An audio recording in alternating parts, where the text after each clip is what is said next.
Hey everyone, this is Gino Games, and welcome back to another video. Now, recently there has been a Nintendo Direct. Now, normally what I do is I do big reaction videos for these directs. However, I've been going to university recently, so I didn't have time to actually react to it live. However, I did think that I would put together a bit of a thoughts video covering both the Nintendo Direct and, since it came out recently, Mortal Kombat 1. Though I haven't played it yet. So with that in mind, let's jump into the Direct. I'm going to start off with the first thing in the Direct, that being the Splatoon 3 Side Order DLC. Now for context, I have not actually played Splatoon 3. Like I said, I've been at university. I haven't had a Switch in a little while, right? So I never bought Splatoon 3 when it came out, because I was preparing to go to school and all that. However, but I have been paying attention to Splatoon 3 news, because I have a lot of friends that are really into it, and I do plan to pick it up at some point. Anyway, Splatoon 3 Side Order DLC. Looks pretty fun, honestly. Looks very similar to Octo Expansion, and I really enjoy the Octo Expansion, so I think that I will like Side Order a lot when I get around to playing it. But I think the visual style with how it's all like white and presumably black also, I'm not sure. But how you slowly add colors to it, I think that's really cool. And that one, couldn't tell if they were an Inkling or an Octoling, might be an Octoling, who was in the elevator. I think their name's Ott, is what the dialogue box said. But regardless, they look pretty cool. And I like seeing Pearl and Marina, though Marina is weirdly missing. I mean, this is focused on her, I'd assume. Even if we see that 8 from the DLC of Splatoon 2 is the main character in it. People have speculated online that maybe we're in some kind of, like, dreamscape or something for Marina. I could see it. Regardless, great scene off the hook, be focused on again. So moving on from that, Mario vs. Donkey Kong is getting a remake. So I've never actually played many of the games in the series all the way through. But I've played the original game on GBA for maybe like half an hour when I was bored one day. But I ended up just emulating it, but I enjoyed my time. And I've played Donkey Kong 94, which from what I've heard is more or less what sparks the Mario vs. Donkey Kong franchise. Anyway, looks real good. I'll probably pick that up too. If anything, it'll just be a more comfortable way to play the original Mario vs. Donkey Kong. So, in terms of when it was shown off in the thing, next is, weirdly enough, the Spy Family game. Now, I was not expecting a cel-shaded Spy Family game focused on, like, Anya and stuff. Now, I've both watched the anime, and I've been keeping up with the manga as of late. So I'm pretty excited about that. I mean, I'm not really sure what the game's gonna entail, but, I mean, it looks pretty fun. I'll probably pick it up if it gets good reviews or something. But I'll see what the fan base does, and then I'll check it out then. So, moving on, we have the Mario RPG remake. Now, obviously, I already discussed this in an earlier video, but the Mario RPG remake looks really good. I'm not sure if I'll pick it up or not, though. We did get to see the baby Yoshi that eventually becomes Big Yoshi, so that was cool. And we also got to see the Fat Paratroopa, another class thing from that game. Also, apparently you can also change the soundtrack between the original and the remakes, so that's honestly good, as I don't think anything's gonna beat the original Forest Mushrooms. Even if the remix was pretty good, fairly. Next is the Princess Peach game, Princess Peach Showtime. We finally have a name for it, and honestly, it looks really good. I think the villain looks pretty goofy. I've been a big fan of, like, circusy kind of villains and stuff, even if it does remind me too much of Balan Wonderland with the design. I think the whole transformation gimmick with the swordsman disguise, and the kung fu disguise, and the baker one, I think it all looks really creative and fun. Certainly different from what we normally get with Mario platformers. So, yeah, pretty excited for that. Love it overall. The little star dude looks like Maggie Simpson, frankly. So moving on. Tomb Raider trilogy getting remastered. I did not know this was happening. Frankly, I don't think what's his name, Pioro or anything like that, brought it up in the lead discussion. But I mean, it looks alright. I mean, I never played the original Tomb Raider trilogy because I never had a PlayStation when I was a kid. And even then, they don't sell like a collection on PS4 that I could play, right? So, I mean, I'll probably check it out. I don't know. Maybe I'll consider emulating the first one or something, giving the series a try there.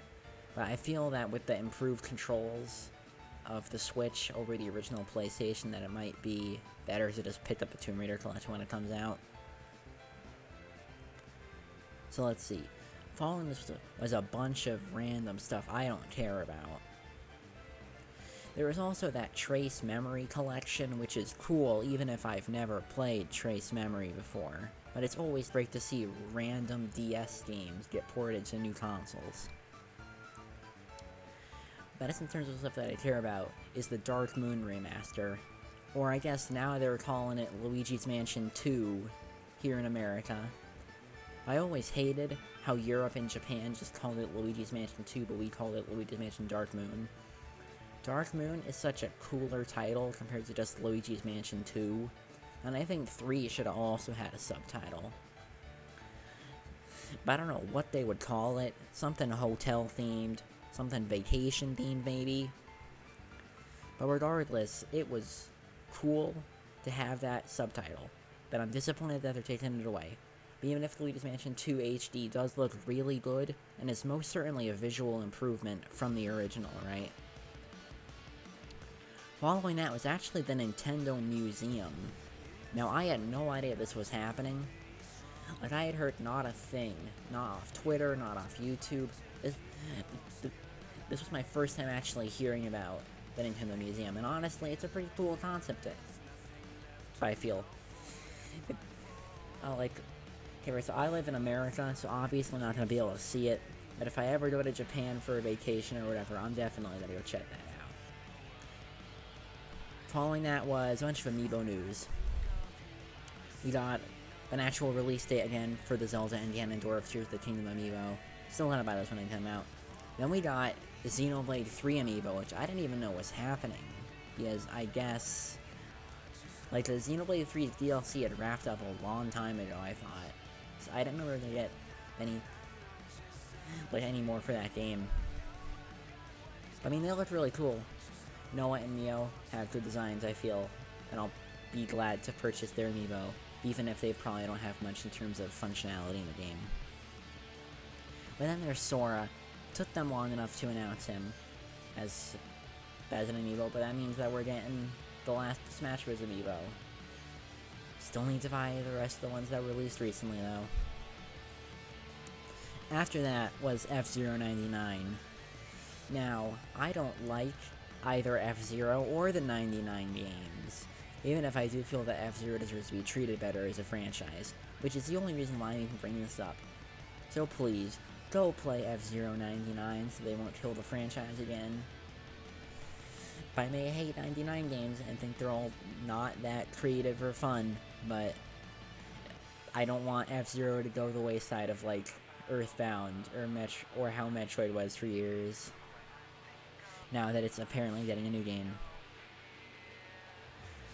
After that was a couple of League of Legends stuff. I'm only bringing this up because I hate League of Legends. But then there was the WarioWare Move It trailer. Now, I've played WarioWare Gold, the story mode at least, all the way through recently, and it was really fun. So I'm actually really excited for the new WarioWare game. Now, I've never played Smooth Moves, which this is obviously a sequel for, but it's pretty fun. That chicken position was really weird, but I thought it was cool. Also, it's good to see them bringing in characters from WarioWare Gold, like Lulu and 13 Amp, because they were pretty cool additions to the franchise and added a lot more character variety, I feel. Overall, it's fun. Wario's voice still sounds a little weird, but I'm sure we'll get used to it. Then after that, looks like the next thing was actually just the Mario Kart DLC. So Mario Kart 8 Booster Pack. Firstly, you have the course. They showed off Daisy Circuit from Wii. Now, I love Daisy Circuit. Now, I personally would have preferred Toad's Factory, but obviously that's not in Tour. And since Tour isn't getting any new content, probably because of the Mario Kart 8 DLC wrapping up, I mean, Daisy Circuit was like the next best pick in my opinion. I mean, okay, next best pick other than the obvious, but I'm pretty certain that Rainbow Road is going to be the final course in the Spiny Cup. But then there's the characters. Now, going into this, we had assumed that there's going to be 2 left, because there were 2 left in the character selection screen, right? Now, I had assumed Diddy Kong, because he's been in the franchise a long time, and he was snubbed from 8's release. And we got characters like Dry Bones and Bowser Jr. that were also snubbed, kind of similar to Diddy Kong. Then I assumed Pauline, because she's super popular now thanks to Odyssey and the rest of the spin-offs she's been in. And, well, I mean, yeah, she has a really big fan base. But no, we got Diddy Kong, Funky Kong, who is my biggest hope because I love Mario Kart Wii, and Funky Kong was the GOAT in that game. As well as Pauline and Peachette. Now, Peachette I feel is a weird pick. Now, I understand why they did Peachette.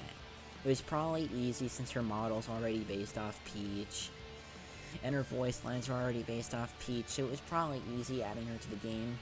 Especially if, like some people were speculating, they had originally only planned to add Diddy, Funky, and Pauline, and just wanted another character to make it a nice even 50, right? I personally would have added Nabbit or King Babam or something, but Peachette is, like, that's a minor issue with what is otherwise an amazing situation we're now in, where we're getting both Diddy Kong, Funky Kong, and Pauline. I just said both, and that's not 2 people. What am I doing? But now, finally here we are at the end. Now I was already jumping for joy when Funky Kong got announced. But I'm not even joking, I was literally jumping for joy. I had to have like a Nutri-Grain bar to calm down after all that. But right at the end, they transitioned from that black screen, and I saw that book with the star on it, and I immediately knew what that was. I literally screamed, holy, not into the swear word because I don't want to be family friendly in this channel. Oh, holy crud. Paper Mario the Thousand Year Door. Yeah, Paper Mario the Thousand Year Door got remade, and it looks absolutely amazing. Like, goddamn, they really did the visual style wonders. They got rid of that stupid white outline thing that I hate with modern Paper Mario. I know it's a super nitpicky gripe, but, like, seriously, what is the point?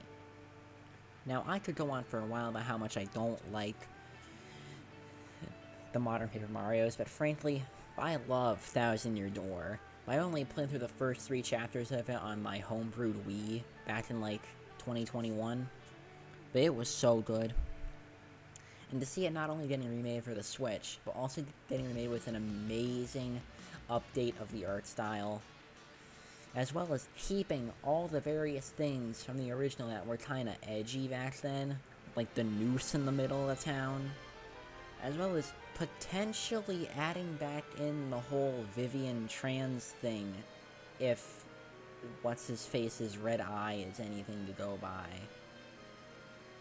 I mean, frankly, I just think that it's a really good thing they did for this game, and I'm really glad to see it getting released on Switch. Now, well, we're not done with the Nintendo Direct. So now with that in mind, let's talk about the other thing that I was going to talk about.